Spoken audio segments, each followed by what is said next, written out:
I'm going to begin by taking 3 deep cleansing breaths in through our nose. Hold it for just a few moments. And then out through the mouth.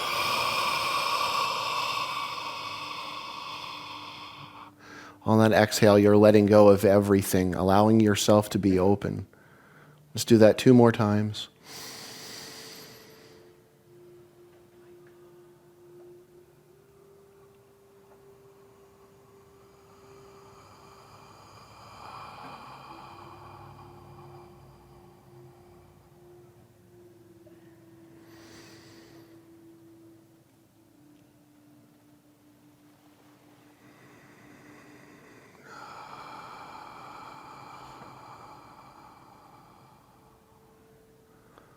I'm going to take you on a bit of a journey.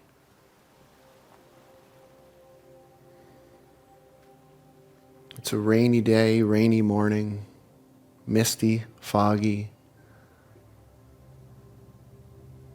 You find yourself floating in a boat, a rowboat, on a body of water. You can smell that thick sea air.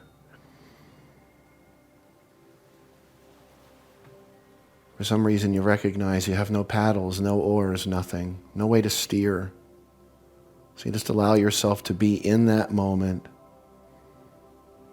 at least for now, and allow the water to take you where it will.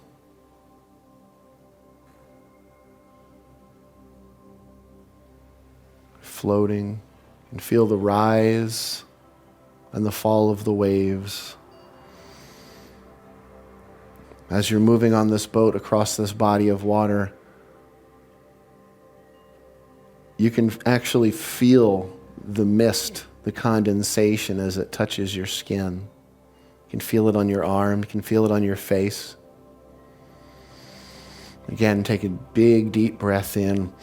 Breathe in that sea air, that mist, that fog. You start hearing something far off in the distance. You're not sure exactly what it is. At this point, you're not even really sure where it's coming from, which direction. It seems as if the fog is bouncing those sounds and tones all over the place. Seem to pocket in different places, almost like little nests of gravity or electromagnetism. You can hear it over here to the right. Then maybe you start hearing it over toward the left. Sometimes it sounds like words. Sometimes it just sounds like singing. Sometimes it's almost as if it's an angelic chant of some kind.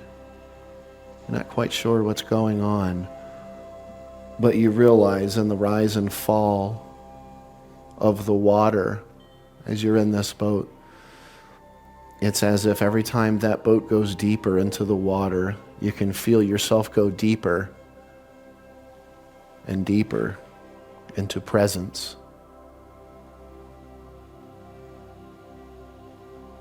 Starting to notice that the water's speeding up a little, as if you're coming into some kind of shoreline. The waves are getting a little bit quicker, a little more shallow. You're still just allowing that boat to go where it will. Start hearing something far off in the distance.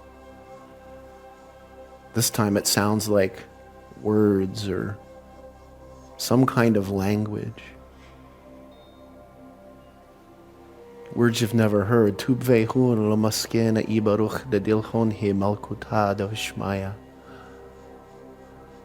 What's that? You hear another sound. Tuvehun, tuvehun. You realize now, the boat just came into the sand on the side of the shoreline. You step out, a little bit into the water, pull that rowboat up into the sand. You start walking toward that sound. You're moving up a little bit of a hill. The further up that hill you very, very mindfully step, the louder that voice is becoming. Tubvehun laavile dehanun net bayun. Tubvehun lamakike dehanun nertun laara. Tubvehun lailain de kapnin watsain lakianuta dehanun nesbun. Interesting experience you're having, because now you realize you're not walking, but somehow you feel as if you're still moving up the hill. The fog is starting to part, and you see someone standing there, a man, big scraggly beard. He's got sandals sitting on the soil beside him, and he's standing there barefoot. You realize he's looking downward onto this hill, and there's hundreds of people gathered as he's speaking and talking and doing this strange sound thing that he's doing. Suddenly, you look back from the people up to the man, and you realize he's looking right at you. He's looking in your eyes. Begins to walk toward you. You feel as if you're flipping back and forth, almost like you're watching him walk toward you, but in some way it's like you're walking toward yourself. This man moves forward, and with both of his hands, which feel as if they're on fire, he cradles your face and looks directly into your eyes and says, Tubvehun lamrachmane, delehun nechun rachma. Tubvehun lailain dad kain bravon, dehanun naksun laalaha. Tubvehun lebdai shlama dachnawi da alahandit karun. Some way you have no idea what he's saying, no comprehension even of what those words mean, but you feel as if you've somehow been recalibrated, as if your soul or your consciousness, your presence has been almost brought back into tune.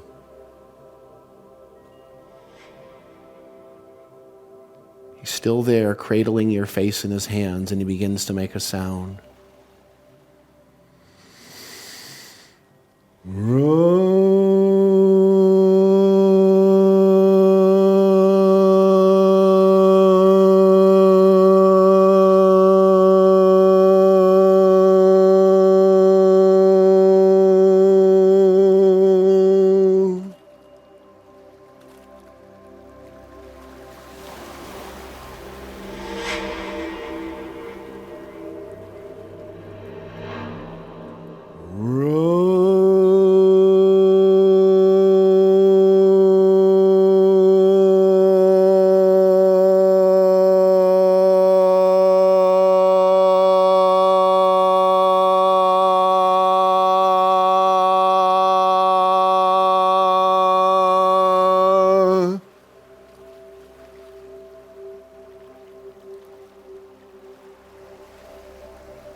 Body feels like it's on fire. Pins and needles in the fingers. Your bare feet feel as if there's some kind of current moving up from the earth into the soles of your feet, cycling through your energy body and out the crown, as if there's some sort of flower or lotus above your head that then nests back upon itself, moves back into your energy body, circulates around, and grounds back into the earth. You have no idea what's going on. You realize what's most important now is that you simply let go, allow yourself to be open, and fall into silence.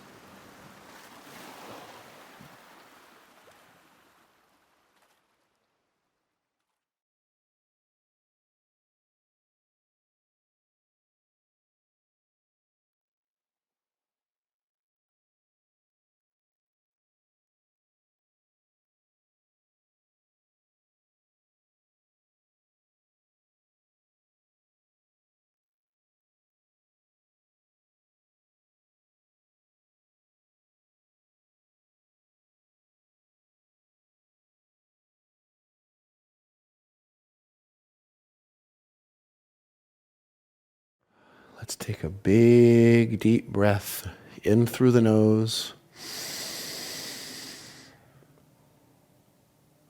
out through the mouth.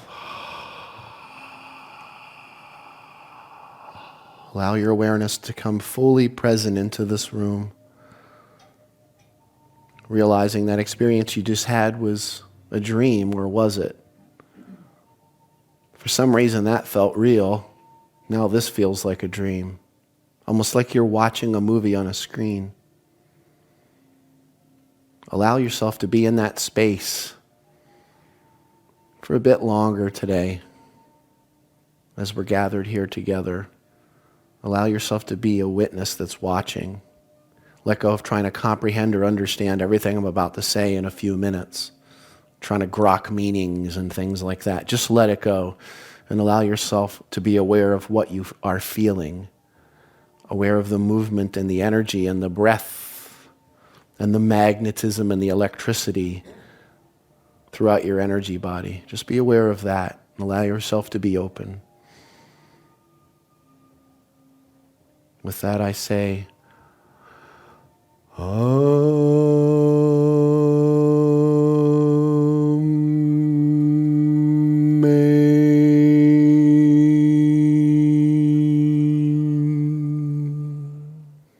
read something actually to begin. This is from my book, Echoes of an Ancient Dream. We have a few copies left on the table. I'm not sure how many are there, maybe 5. I didn't write this. This is, and I know I've read this before, read this here before. This is from Paramahansa Yogananda. He was a distant relative of Sri Yabadabadu from the ancient culture of bedrock. Long hair. Fred had the shorter hair. So this is from Yogananda, and it actually heads up my book. It's the first quote in the book. It says, "Sound or vibration is the most powerful force in the universe. Music is a divine art to be used not only for pleasure, but as a path to God realization. Vibrations resulting from devotional singing lead to attunement with the cosmic vibration or the Word. In the beginning was the Word, and the Word was with God, and the Word was God." In Aramaic, that sounds like this from the Gospel of Yochanan, John. Berashit etowihwa milta, wahal milta etowihwa lot alaha. That word milta is that word for word. In Greek, it's logos. And I'll tell you this, if you study Koine Greek, the one thing that word cannot be translated as is word. Or in Aramaic, the one thing that milta can't really be translated as is word. The word is lexis or lego in ancient Greek would be the words for word.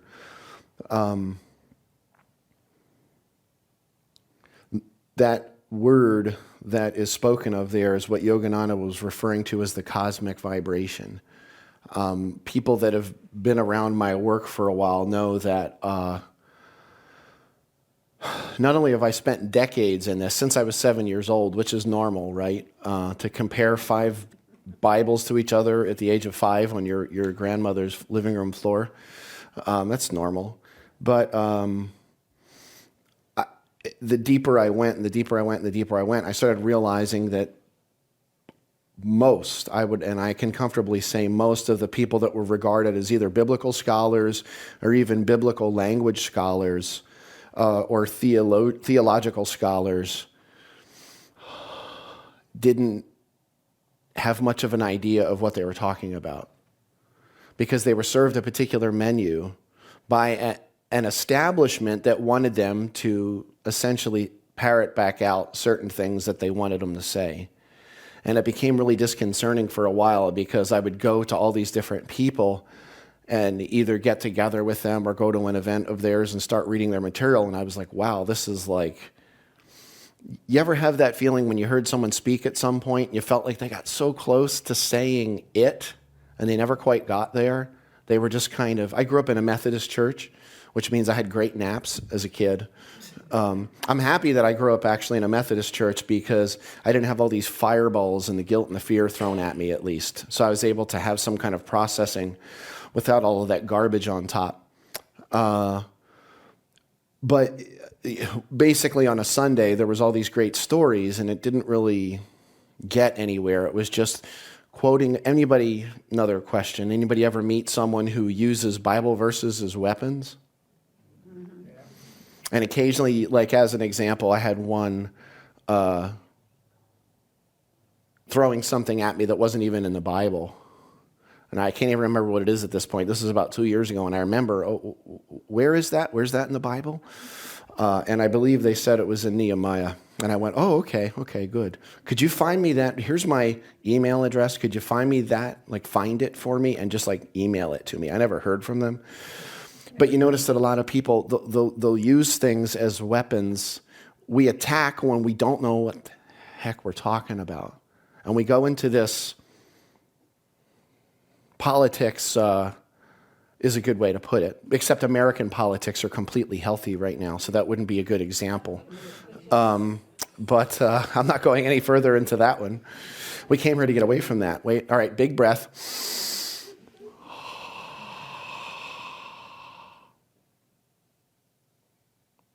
So we're going to talk a little bit about something that it's almost impossible to speak of. That thing called the cosmic vibration. Actually, I'm going to read you something here briefly as well. This is, the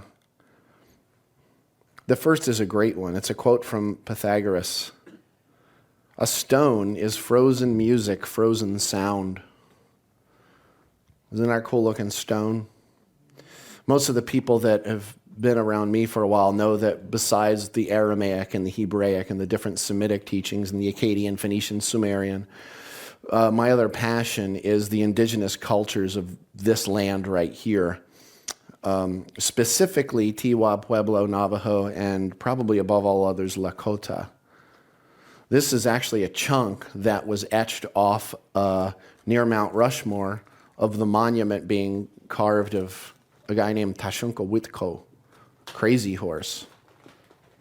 Interesting. And a friend of mine gave this to me. And she said she had it rolling around in the trunk of her car for months. Our friend Heidi. And it was like, as she was giving it to me, it's an interesting thing. She was like, I never thought to actually clean it before I gave it to you. She's like, well, maybe that's what your job is. It's for you to take that rock, that stone, and maybe get some of the grit and the dirt and all that old stuff off of it and shine it up so that I can hand you this apparently dead thing and you can bring the facets out of something that looks like it has no life in it. And I was like, wow, how is that like my life? Interesting kind of experience there. But in 2000, a team of astronomers led by Andrew Lang of the California Institute of Technology published the most detailed analysis yet of the cosmos' primordial song, a low hum deep in its throat that preceded both atoms and stars. It is a simple sound like the mantra, Om.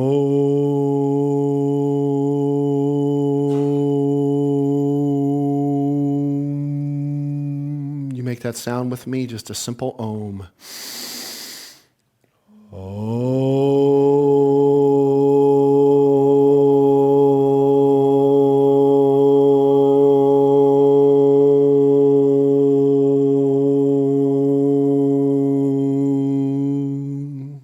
Let's do that one more time, wide open, let it ring out.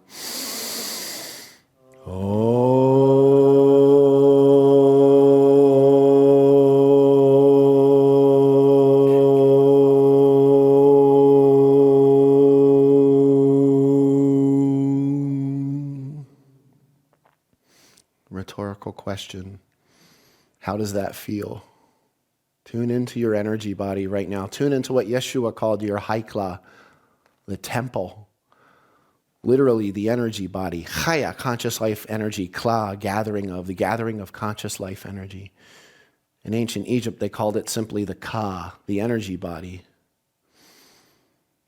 Do you think if you looked at the letters O-M on a page, or in another transliteration, A-U-M, you could look at those letters and have the experience you just had by making the tone? It doesn't work that way, does it? Let's try it with another one. And we're going to come back to this in a few minutes. Sound we're going to make is that one I was doing in the meditation earlier. Sounds like this, just a simple Ra. Actually, do I have Ra on today? I'm trying not to hit my mic. Here we go. The Eye of Horus, the Eye of Ra, which I could so easily go into as a subject matter, but we're not going to have the time for that one right now. I will say that Ra is to Horus in ancient Egypt what Christos is to Yeshua, Jesus, in Christianity. And I'll also say somewhere between 87 and 92% of what we are told is Yeshua, Jesus, is actually the life story of Horus of Egypt, who is a mythical construct, not an actual person. Side note there. But that low, deep hum in the throat that preceded both atoms and stars, it is a simple sound like the mantra Om, but embedded and hidden within its harmonics are the details of the universe's shape, composition, and birth. Data shows that in that primordial period, nothing existed but pure light, sprinkled with a smattering of subatomic particles. Nothing happened either except that this light and matter fluid, as physicists call it, sloshed in and out of gravity wells. Gravity wells. Here's a gravity well.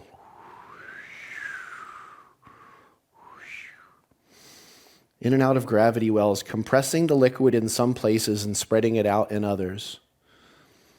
You ever think about what happens when you have an experience? And the one I often give is, let's say you're a 3-year-old girl. You don't have to be a 3-year-old girl. You can be a 3-year-old boy.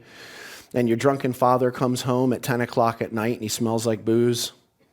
So the first thing you know he's going to want when he gets through that door is his ashtray. And you've been dancing pirouettes on the floor or cartwheels, whatever it may be. And you go to grab for the glass ashtray and it shoots off the table, lands on the floor, and shatters everywhere. So you've had this experience where for the last 10 minutes you've been dancing on the floor and you're at what's called in Gnosticism the pinnacle of the temple, which is kind of like, it doesn't mean Jesus climbed to the top of a brick tower, for God's sakes. It's not what this means, okay? It's not about anybody climbing up on a tower of bricks. It's kind of like blowing into a balloon and it gets right to the point where it's going to burst, like explode, pop. What does everybody do at that point? You kind of go like this, right? Does that feel like today in the world maybe? A little bit. You're kind of leaning back going, 22,000-pound bomb, Kim Jong-un, North Korea. Interesting experience maybe. That's what's happening right now. But this 3-year-old gets the energy body open like that. And then she's so elated because daddy's home. And she goes to reach for the ashtray and it shatters just as he's walking in the door. And as her energy body is open, he goes straight at her, doesn't even have to touch her, and screams her down into a fetal position on the floor. What's she not doing when she's in the fetal position? She's not breathing. Energy body, when it was open like that, had some frequency patterns that were put into it in this experience, and all of a sudden now, it collapses down. Just like gravity. And of course, the more concentrated it is, the more catalytic the experience was, and the more locked down her breath is in the process, the more intense the gravitational field is around that little thing she just locked into her energy body. And then all of a sudden, she's 33 years old and she's standing in front of her life partner. It doesn't matter if it's a male or a female. Maybe they just look at her the right way. Maybe there's the scent of alcohol on their breath. And all of a sudden, her energy body goes, and all of that stuff from her 3-year-old experience that she does not even remember dumps out on this moment. And now she's no longer looking at the life partner. She's looking at her father from the perspective of a 3-year-old, and she's completely unaware of the process. That is exactly what's happening to humanity right now.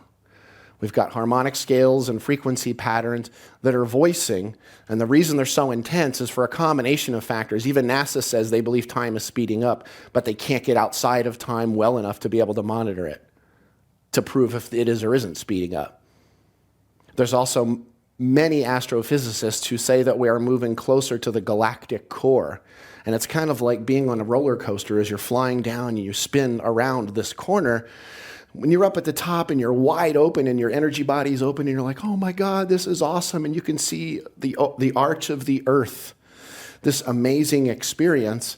And then you come flying down that hill and you go into that bit of a spin, the curve, kind of like when you're on the outside of a hurricane, it's like this. What happens when you move closer to the center? You hear it? And it starts spinning faster before you can get to that place where it's... Anybody ever live in Florida? It's an interesting experience to actually feel the phases of hurricanes as they move through your town and not knowing if your house will be there in like 5 minutes or if you will. It's exactly what's happening right now is we're in this spin pattern because there's all these different frequencies that we haven't allowed to voice themselves. Women should be seen and not heard. They shouldn't show too much skin because that's sinful and bad. So what do? We shame. There's nothing more utterly terrifying to an imbalanced masculine energy than strong, powerful, expressive, confident, feminine spirit. It's terrifying.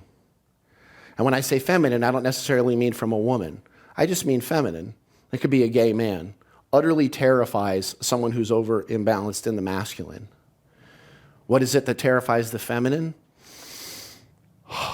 I'm not mentioning any light-colored houses in the United States of America, but it's that sort of masculine energy that only hears itself. It's only aware of itself. There's no shadows. There's no gradations. There's no reflectiveness. There's just, I'm here for this. And that's what the masculine is. The masculine is an energy like an electrical spark, like an arc, like a serpent of light. Electrons going, pow! And the feminine is, of course, it's a magnetism. She nests in upon herself. She's the negative, which unfortunately we were told was bad, but negative is not bad. Negative just means that energy that's drawing inward as opposed to the positive, which is that which projects out. But in the balance between those two, between the masculine, the feminine, the light, the dark, the positive, and the negative, is a place of absolute balance. In that space, there's something that in the Christian teachings is called the Holy Spirit. Sounds like this in Yeshua's language, Ruach HaKodesh, Ruach HaKodesh.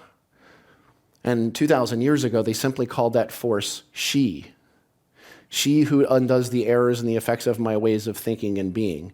And people would often say, she has done great things in my life. And they would beckon like this. And everyone around them would know. They're not talking about my mom or my next door neighbor or my sister, talking about that holy, that all-embracing frequency of God, that whole balanced frequency. There's nothing you can hide from that frequency. There's nothing that you can't take to that frequency that she can't embrace. Anybody ever had that kind of an experience, maybe in a meditation? You can get to that in the toning, get to it in breath work. There's other ways of getting to it as well. I'm going to read a little more here. Nothing existed but pure light, sprinkled with a smattering of subatomic particles. Nothing happened either except that this light and matter fluid, as physicists call it, sloshed in and out of gravity wells, compressing the liquid in some places and spreading it out in others. Like banging on the head of a drum, the compressions of this liquid light fell into gravity wells to set up the sound waves that cosmologist Charles Lineweaver calls the oldest music in the universe. You ever had a sensation of being out in the forest and you could swear you hear children playing? Laughter, voices, music, angel voices. So let's take a sidestep here for a second. Who's actually practicing what I asked you to do about 15 minutes ago? Letting go of trying to understand what I'm saying and instead allowing yourself to be open in the moment and be aware of whatever it is that you're feeling in your energy body. Who's trying to understand what I'm saying? That is what the difference is, and that is why you're suffering right now. Not just in this room, but in this world, just because you're trying to comprehend something that in the end isn't real anyway. We're told, change your thoughts, change your life, and obsess about what you think. You've never had a real thought in your life. It doesn't exist. Thought exists on the level of the dream, the movie that you watch. You change your thoughts, you change your dream, you change the movie. But you're not the movie and you're not the dream. You are that which is watching. What Yogananda said, to become the ever-joyous witness of a stupendous cosmic drama. To transfer our sense of identity from the pseudo-soul or ego or the Maya, the Leela, the divine play, and back to the true nature of our inherent divinity. If you feel like you're caught in some kind of hurricane right now and you're wondering what's going on in the world, I can tell you one thing you're not doing. What's the way to lock it down and to resist and push back? Not breathing. Trying not to feel it is going to add more kinetic energy into that catalytic experience than if you simply allowed it, in the words of the Lakota, to let the wind blow through you. Nothing is more important right now than being open. And if you're still doing that cute, new agey, surround yourself in a crystalline bubble of white light, it's probably time to let that go too, because what are you protecting yourself from? How can you talk about oneness on this hand and talk about having to protect yourself on that one? The idea of thinking you need to protect yourself is a resistance to the realization that there is no other. And that's why you're suffering right now, is because you're not allowing these frequencies to voice and move through the system. And of course, as it voices through me, really it's Harry's fault. It's Harry's fault. Well, it's Sandy's fault too. Well, I guess it's probably Mary's. And Gene's behind me. He's probably sleeping, so I can say it and he won't know. And it always looks like it's out there because it's shading your experience in the moment. And if there's one thing that really terrifies people right now, I think in a lot of cases, it's silence. We almost want all of that constant stimulation. Cell phones. I know spiritual teachers that I can go out to have a meal with them and they can't get their hand off of their phone. I leave mine in the car, especially when I'm around those and they're sitting there. And they've got those screens that are like these huge, like 30-inch telephones, and they can use their whole hand to swipe things from side to side, and it lays on the table and lays on top of my salad, Interesting experience. Why do you think we're so afraid of silence? Because there's nothing there, right? And it's a fear of death. You sure of that? Maybe, I propose, maybe silence is simply something that is so whole, full, undivided, and non-manifest that it's not that there's nothing there. It's not that silence contains nothing, but rather that silence contains everything.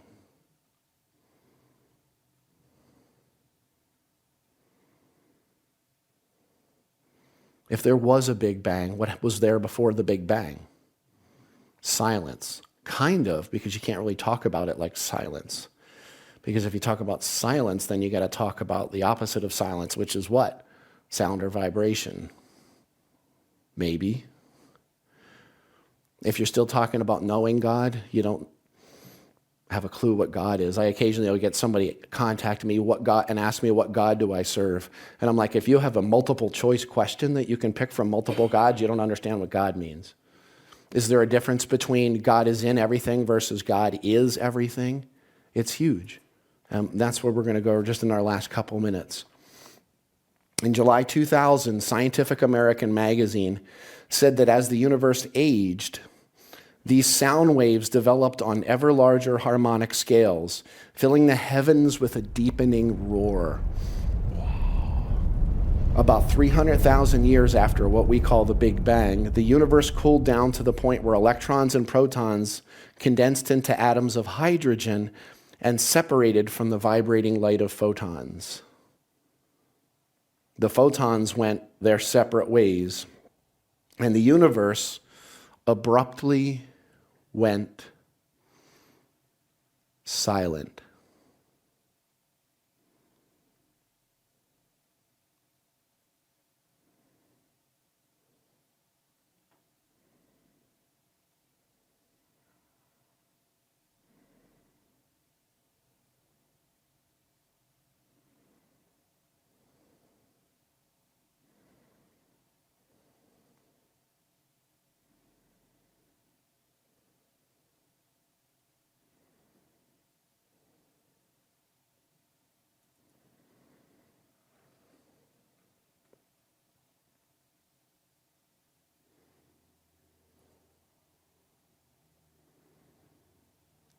You're not going to find the word in words. It even says in the Essene Gospel of Peace that what is written on the page is a lie. It says that the word is in your flesh, in your fingers, in your bones. It's in every breath. It's in your teeth. It's in your hair. Because it's not outside of you. It's not separate from you. The rest is the history of the universe. The particles joined each other to form atoms, stars, and everything else, including you. Huge event coming in August. Anybody know what it is? And it's coming right over the top of Blairsville, as a matter of fact. An awesome eclipse. So we've been researching in Asheville where we can go, where there's not going to be 5 million people on a hilltop, where we can actually watch it. They're saying that the most profound experience isn't necessarily where it's going over. It's being able to be somewhere else and watching it move across the ground, which is going to be pretty cool stuff. So how is it that on the astronomical level, we're so amazed by an eclipse, but when it happens on the level of human psyche, it freaks us out? Why do you think that is? It's because we were told not to go there. We were told to always be positive. We were told to always be happy. See my teeth? We were always told to keep our head up. We were told to always be productive. We were told children should be seen and not heard. If you show too much skin, we're gonna knock that down, smack it down. You're shamed for that. What's the greatest way to collapse an open energy body? Shame it. You'll shut it off. And then it doesn't matter. They don't have a choice in the matter 30 years later. If someone knocks that frequency pattern, whether it's an advertiser or someone in the religious community, whatever, all it's got to do is be hit, and it's going to collapse down until you become aware of that and realize that all of this is happening on the level of the Maya, the illusion, the dream. But behind that silence, there's something there that Yogananda called the cosmic vibration. It's called the word in the Christian teachings. And I can't explain to you what it sounds like, because it's like a sound that doesn't have a sound, and it's a voice that has no voice, and it's a word without words, and it's a tone without tones, and it even has lights and color without having lights and color. But you're only going to find it if you allow yourself to be open, and you allow yourself to be open in the rise and the fall of your breath, and you do one thing that you were told to never do. Let go. Stop trying to understand. Stop trying to create the perfect self. Stop trying to improve yourself. Stop trying to get locked into self-help. Because as soon as you acknowledge something needs to be fixed, you recreate a life that's broken, and it continually keeps coming back and coming back and coming back. And then you start obsessing about how you're not good enough and how you're broken and how you got to fix this and fix that and fix that and fix that. But trust me, everything that you think is broken is on the level of the dream, and there's nothing about the dream that's real. Because when you look in the mirror, what you see reflecting is not what's real, nor is the reflection. What's real is what's looking. In the words of St. Francis, I say it every time I'm here, what you are looking for is what is looking. I'm not saying don't read books, I'm not saying don't study, but what I am saying is I've spent decades in that, and I've read all the stuff that I was told not to read, and I went there, and I kept studying and studying and studying, and I feel like I didn't really start opening until I realized that I didn't know anything. And then I realized that everything I knew locked and crystallized something into a particular position in my life that some point later down the road I was going to have to liquefy the crystal, face it, before I could move forward. Everything that you think you've got figured out are the very things that are keeping you locked outside of the present moment because of all of the reference points and trying to understand.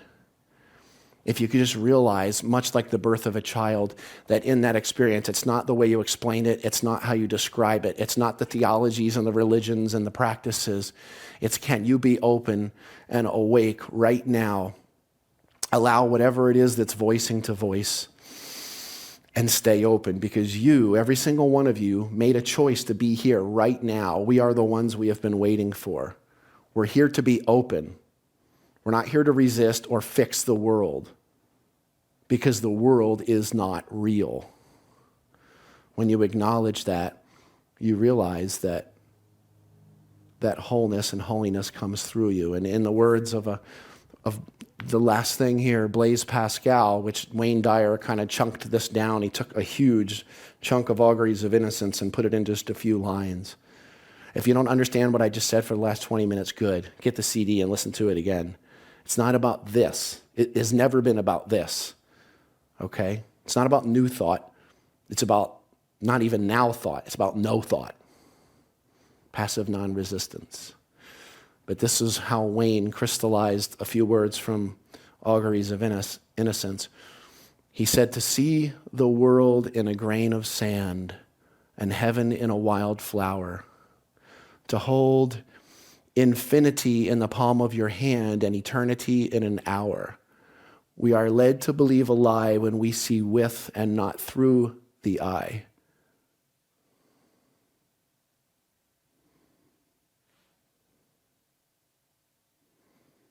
You feel that one?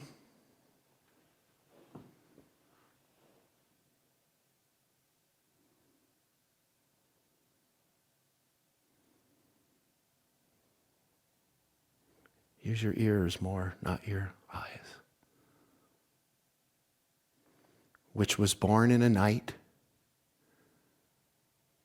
to perish in a night when the soul slept in beams of light. You are literally stardust. All of the problems that you think you have, none of them are real. And anything that keeps you from being open in the moment and being that active, creative participant in that cosmic vibration, that love vibration, anything that blocks that, anything whatsoever, it's just time to let it all go. Do you get what I'm saying? And I'm going to tell you now, just from a clairvoyant standpoint, the next few months are not going to be very easy for humanity. And I'm not saying a threat. I'm saying we're here to be open and to be love. And I can't possibly put that, into more of a vibration than I am right now. It's why we are here. Stop fighting the world. It's not real anyway. You already are what you are looking for. And I just want to say I honor you for being open. And it's always like a family reunion when I come here. I don't do many Sunday talks anymore. I kind of pulled off the road for the most part. So this for me is not just another thing. I came back here because it's family. So I just want to say, Shlema, thank you, Amen, and I'll see you in a little while. I know I ran over a little, so anyway, blessings.